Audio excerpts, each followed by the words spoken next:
Welcome to the Slop Farm. Enjoy the video.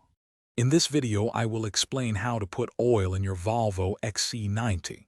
First, park your vehicle on a level surface and ensure the engine is off. It's important to let the engine cool for at least 10 minutes before you begin. This allows the oil to settle, giving you an accurate reading. Have your recommended engine oil, a funnel, and a clean rag ready for the process. Now let's check the current oil level. Find the brightly colored dipstick, often yellow or orange, usually located on top of or near the engine.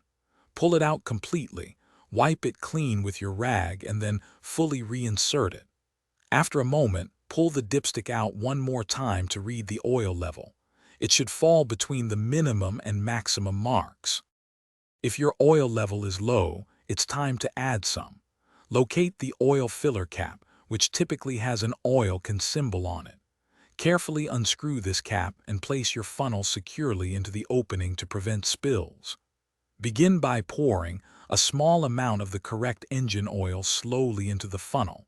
Avoid adding too much at once to prevent overfilling. After adding oil, wait a few minutes for it to settle, then recheck the level using the dipstick method we just discussed. Continue adding small amounts of oil and rechecking until the level is within the recommended range. Once satisfied, securely replace both the oil filler cap and the dipstick. Regularly checking your oil helps maintain your Volvo XC90 engine health. Thanks for watching. Consider subscribing if we helped you today.